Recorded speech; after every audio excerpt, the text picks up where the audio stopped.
अभी हम अररिया जिले के नरपतगंज प्रखंड क्षेत्र का ये गांव है और हमारे साथ हमारे पत्रकार साथी जो कि वेब मीडिया के पत्रकार हैं, यानी कि आप इनको यूट्यूब और फेसबुक पर देखा करते होंगे।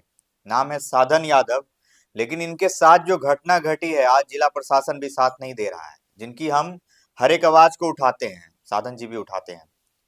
साधन जी, सबसे पहले तो आपने एसपी को आवेदन दिया था, कितने तारीख को आवेदन दिया था? हमने एसपी सर को 21 तारीख को आवेदन दिया था। थाने, जो बथनाहा थाना में आपने आवेदन दिया, वो कितने तारीख को 22 दिया? तारीख को 11:23 में। देख लीजिए, मैंने दो तारीख आपको बताए हैं। अब घटनाक्रम इसलिए बताऊंगा, ये बता देना आपको पहले इसलिए जरूरी है क्योंकि 26 तारीख को इन पे एक केस हो गया है जो कि हरिजन एक्ट है, जिसमें कि एसटी एससी के धाराओं में केस दर्ज किया गया है। अब ये बताइए कि घटनाक्रम पहले क्या हुआ, उसके बाद फिर आपने क्यों आवेदन दिया था? हम एक खबर चलाए थे जो कि बथनाहा जो जोगबनी नगर परिषद क्षेत्र है, वार्ड संख्या 28 में एक नाला निर्माण कार्य हो रहे थे, जिसमें कि हमें वहाँ के ग्रामीण के द्वारा बताया गया कि यहाँ 3 नंबर ईंट लगता है, उइला बालू लगता है, अच्छे क्वालिटी का सीमेंट नहीं डाला जाता है। तो हमने देखे और वहाँ का एक खबर चलाए। खबर चलाने के बाद हमें 2-3 दिन जब बीत गए, तो उनके बाद हम जोगबनी नगर परिषद कार्यालय गए थे कि खबर जो चलाए हैं इसके क्या हुआ, उस काम सुधार नहीं हो रहे हैं। एक मिनट साधन जी, मैं रोकना चाहूंगा। देखिए, बहुत सारे लोगों के मन में अभी बात चलने लगा होगा कि ऑफिस क्यों गए।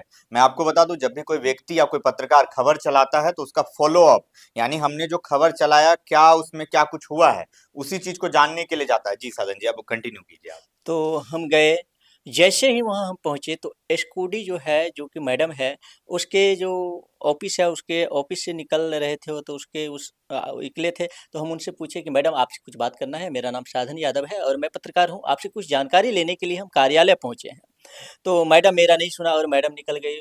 मैडम निकली और दनादन रोहित यादव और रोहित यादव के सहयोगी, कई सहयोगी आए और सबसे पहले तो मेरा मोबाइल छीन लिया। उसके बाद मोबाइल छीनने के बाद वो हमें हाथ पकड़ा और एक और बंदे थे जो कि मुँह पे हाथ रखा और हमें मोटरसाइकिल बैठा के उसको अपना घर ले गया।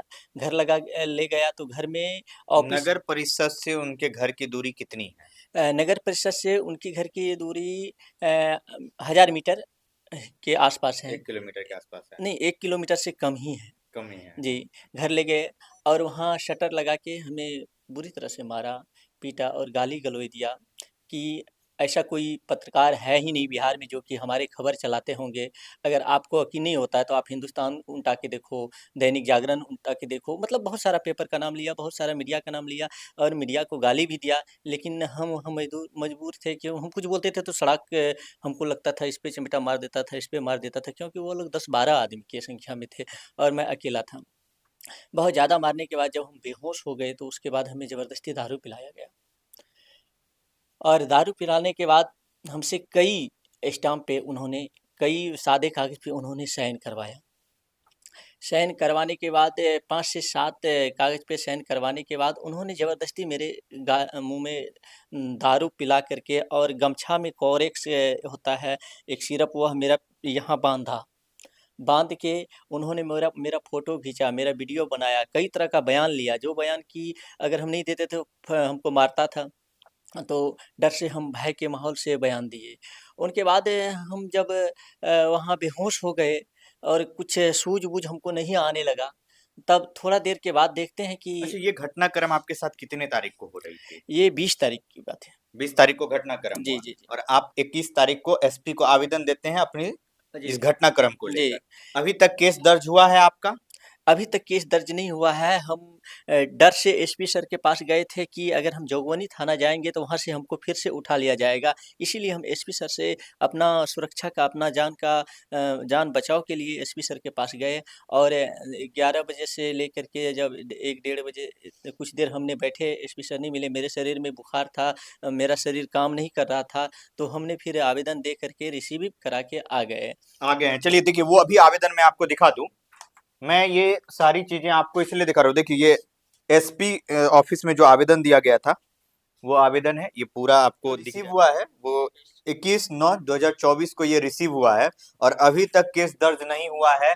आखिर क्या जिला प्रशासन सहयोग कर रहा है, यानी कि जो अररिया पुलिस है वो सहयोग कर रहा है। इनके द्वारा अनेकों थाना में, चाहे वो बथनाहा हो, चाहे इनको जहां जैसे लगा, बतनाहा हो, जोगबनी हो, सभी जगह इन्होंने आवेदन दिया, इनका केस रजिस्टर्ड नहीं होता है। लेकिन जो वहीं पर एक काम कर रहा मजदूर है उसके द्वारा द्वारा जो है फर्जी केस इन पे करवाया गया है। अच्छा, उनके द्वारा जो केस करवाया गया है जी। वो क्या है, वो बताइए। सबसे पहली बात है कि जिनके द्वारा केस करवाया गया है, हमने 20 तारीख से पहले उनको कभी देखे भी नहीं थे।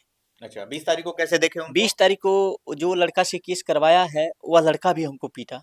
मारपीट करने हाँ, में था। उनके साथ में था और वह भी हमको पूरी तरह से मारा। और सबसे पहली बात है कि अगर हम उससे पैसा लेंगे तो हमारे मोबाइल पे वह तो कभी कॉल किए होंगे, 20 तारीख से पहले उनका कुछ ना कुछ आधार होगा, इतना जी। साधन जी नहीं।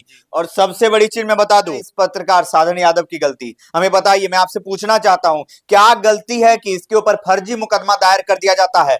क्या गलती है इस व्यक्ति की जो इनके ऊपर एसटी एससी धाराओं में केस दर्ज कर दिया जाता है? क्या इनकी गलती है कि अभी तक 21 तारीख को इन्होंने एसपी को आवेदन दिया था, अपनी घटना की जानकारी दी थी? अभी आज कितना तारीख है? आज 2 तारीख है, महात्मा गांधी जी की जयंती है, लेकिन अभी तक केस रजिस्टर्ड नहीं हुआ। कितना दुर्भाग्यपूर्ण है कि चौथे स्तंभ पर इस तरीके से हमला किया जा रहा है और कोई भी सुनने को तैयार नहीं है। मैं जिला प्रशासन से अनुरोध करना चाहता हूं कि जितना शीघ्र से शीघ्र हो, इन आवेदन जो भी साधन यादव के द्वारा दिया गया है इस पर कार्रवाई करे, जांच करे, केस दर्ज करें। अन्यथा अगर ऐसा कुछ नहीं होता है तो 5 तारीख को हम लोग जिला मुख्यालय में धरना प्रदर्शन करेंगे। पूरा जितना भी जिला पत्रकार संघ हो या डिजिटल मीडिया पत्रकार संघ के जितने भी पत्रकार साथी हैं, सभी को लेकर हम लोग जिला मुख्यालय में धरना प्रदर्शन करेंगे और हमारी एक ही मांग होगी कि जो भी दोषी है उन पर कार्रवाई की जाए अति शीघ्र। बाकी हमारे साथ खबरों में बने रहिए और देखते रहिए पब्लिक न्यूज 24। जय हिंद।